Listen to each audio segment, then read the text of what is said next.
తిరగబడ్డాడు. సంత ఎన్టీ రామారావు బిడ్డ అల్లుడు. అవును. ఏం ప్రభావం చూపారా? నథింగ్. అవును. సంత కొడుకు చైతన్య రథసారథి హరికృష్ణ తిరగబడ్డాడు. అవును. అన్న టీడీపీని పెట్టాడు. ఏమైనా ప్రభావం చూపెట్టాడా? అవును. నథింగ్. అసలు ఎన్టీ రామారావు ఏం ప్రభావం చూపెట్టాడు నాకు చెప్పండి. అవును. ఆయన మళ్ళీ పార్టీ పెట్టుకున్నాడు. ఆయన పార్టీ పెట్టుకున్న నడవలేదు కదా టీడీపీ చంద్రబాబు నాయుడు ముందు. అవును. అసలు ఎన్టీ రామారావు బతికున్న సమయంలోనే రామారావు రోడ్డు మీదకి వస్తే లక్షల సంఖ్యలో జనం వచ్చి చంద్రబాబు నాయుడు చీకొట్టాలి కదా, కొట్టారా? అవును. మన కళ్ళ ముందు చూసాం కదా. ఎస్. పొలిటికల్ గా చంద్రబాబు నాయుడు ప్రివీల్డ్ ఓవర్ ఎన్టీ రామారావు కదా. ఎన్టీ రామారావు పెట్టిన పార్టీ, ఈవెన్ చంద్రబాబు నాయుడు కూడా ఎన్టీ రామారావు రాజకీయ వల్లనే వచ్చిన ఎలివేషన్ కదా. కానీ ఒక పొలిటికల్ కాంటెక్స్ట్ మూడ్లో టీడీపీ చంద్రబాబు నాయుడు వెనకాల ర్యాలీ ఎందుకని సాక్షాత్తు ఎన్టీ రామారావు వెనుక కూడా ర్యాలీ కాలే. అవును. ఆ తర్వాత కూడా మీరు గమనిస్తే హరికృష్ణ ప్రయత్నం ఫెయిల్ అయింది, పురంధేశ్వరి ప్రయత్నం ఫెయిల్ అయింది, లక్ష్మీపార్వతి ప్రయత్నం ఫెయిల్ అయింది. అంటే దీన్ని ఎలా అర్థం చేసుకోవాలి? ఇప్పుడు జగన్ వర్సెస్ విజయమ్మ అనే కాంటెక్స్ట్ రీడ్ చేసేవారు, చంద్రబాబు నాయుడు వర్సెస్ ఎన్టీ రామారావు కాంటెక్స్ట్ కన్నా పెద్దదా ఇది? అవును. అక్కడ ఎన్టీ రామారావు బయటికి వచ్చి చంద్రబాబు నాయుడు మామూలుగా తిట్టలే కదా. ఆ వీడియోలు ఇప్పటికీ కూడా సాక్షి వాళ్ళు రోజుకోసారి వేస్తుంటారు కదా. వైసీపీ వాళ్ళు ప్రచారం చేస్తారు. రాజశేఖర్ రెడ్డి గారి కంట చాలా ఎక్కువ ప్రజలు ఎన్టీఆర్ని పూజించారు ఒక దేవుడి కింద. అంటే నేను ఆ కంపారిజన్ కూడా చేయడం లేదు కానీ బట్ స్టిల్ ఎన్టీ రామారావు తీసుకున్న యాంటీ చంద్రబాబు నాయుడు పొజిషన్ కన్నాతో పోలిస్తే విజయం అయితే యాంటీ జగన్ పొజిషన్ తీసుకోలేదు. అవును. అలాంటప్పుడు అదే ప్రభావం చూపినప్పుడు చంద్రబాబు నాయుడు మీద ఈ జగన్ పైన ఎంత ప్రభావం చూపుతానని నా క్వశ్చన్. ఓకే.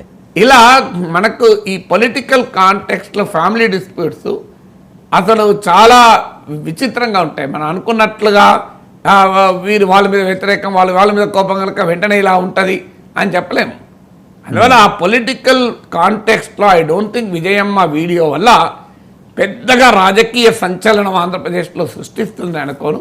కానీ జగన్మోహన్ రెడ్డిని వ్యతిరేకించే వారికి ఒక ఆయుధం ఇచ్చింది, ఓ సంతృప్తిని కూడా ఇచ్చింది. తల్లి చెల్లే కాదు తల్లి కూడా అనే ఒక ఆనందాన్ని అయితే ఇచ్చింది. ఈ ఆనందమే తప్ప ప్లస్ జగన్మోహన్ రెడ్డికి ఒక ఎంబరాస్మెంట్ అనేది ఇచ్చింది, అంత కూడా డౌట్ లేదు. జగన్మోహన్ రెడ్డికి ఒక పెద్ద ఎంబరాస్మెంట్ ఇచ్చింది. అవును. కానీ దానికి మించి రాజకీయ ప్రభావం కానీ రాజకీయ సంచలనం కానీ ఇది క్రియేట్ చేస్తుంది అనుకోండి. నేను ఇంకొక ఉదాహరణ కూడా చెప్తాను. పొలిటికల్ కాంటెక్స్ట్ ఎందుకు కీలకం అంటే, ఇప్పుడు మీకు తెలుగుదేశం పార్టీ తెలంగాణలో మనందరికీ తెలుసు చాలా శక్తివంతమైన పార్టీ. అవును. ఎన్టీ రామారావు కానీ ఈవెన్ చంద్రబాబు నాయుడు కానీ ఈనాటికి కూడా చంద్రబాబు నాయుడు అభిమానించే వాళ్ళు చాలామంది ఉంటారు. ఇప్పుడు హైదరాబాద్ మహానగరంలో చంద్రబాబు నాయుడు అభిమానించే వాళ్ళు కొన్ని వేలలు ఉంటారు, మీ వాటిలో చెప్పాలి లక్షల్లో ఉంటారు. ఇలాంటి ఆంధ్రప్రదేశ్ పోయి ఓటేశారు కదా. నేను 2021లో ఎమ్మెల్సీ ఎన్నికల్లో పోటీ చేశాను. సార్, చంద్రబాబు నాయుడు అభిమానించే వాళ్ళలో చాలామంది పట్టభద్రులు.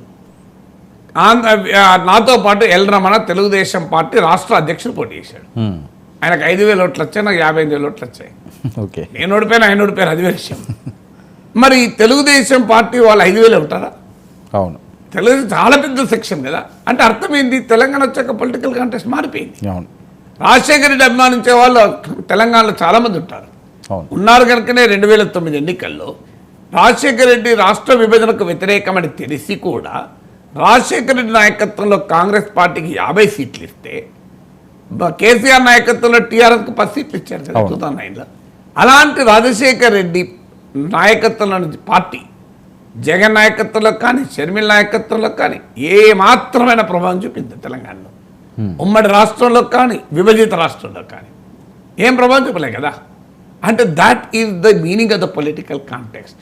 అందువల్ల విజయమ్మ పట్ల అభిమానం ఉండొచ్చు, విజయమ్మ వీడియో పట్ల జగన్ ఎంబరాస్మెంట్ కావచ్చు, కానీ దీని పొలిటికల్ ఇంపాక్ట్ ఉంటుందని అయితే నేను భావించాను. ఓకే సార్, ఈసారి జరిగిన ఎన్నికల్లో ముఖ్యంగా హామీలు ఎవరికి నచ్చినట్టు వాళ్ళు అసలు పప్పు బెల్లాలు పంచుతామన్నట్లుగా ఇష్టం వచ్చినట్లుగా హామీలు ఇచ్చిన నేపథ్యం, ఎన్నికల హామీలో జగన్ వర్సెస్ చంద్రబాబు, ఈ హామీలను ఏ రకంగా చూడాలి సార్? ఎవరు దీన్ని నమ్మే పరిస్థితి ఉంటుంది? ఎవరికి ఇది ప్లస్ అయ్యే? అంటే ఇందులో ఒకటి, జగన్మోహన్ రెడ్డి కొత్తగా ఇచ్చిన హామీలు లేవు, నో నావల్టీ. అది ఆయనకి ఏమైనా నెగటివ్గా ఉంటే అది ఉండాలి. కానీ రాజశేఖర రెడ్డి 2009లో ఏ హామీ ఇవ్వలే, కొత్తగా ఏం హామీ ఇవ్వనన్నాడు. ఇంక ఈవెన్ జగన్మోహన్ రెడ్డి ఇప్పుడు ఇచ్చినంత కూడా ఇవ్వలే. కేవలం 7 గంటల విద్యుత్ 9 గంటలు అన్నాడు. కానీ చంద్రబాబు నాయుడు ఇంటికి 2,000 ఇస్తా అన్నాడు. మరి 2009లో ఏం జరిగింది? రాజశేఖర రెడ్డి గెలిచాడు. ఉమ్. అంటే హామీల ప్రభావము ఎలా ఉంటుందో అదొక ఉదాహరణగా చెప్పాను. అంటే సార్ అక్కడ త్రిముఖ పోటీ అనే అంశం అన్నది అదే నేను దాంట్లో కూడా వస్తున్నాను. అది ఒక త్రిముఖ పోటీ అనే ఫ్యాక్టర్ కొంత ఉండొచ్చు.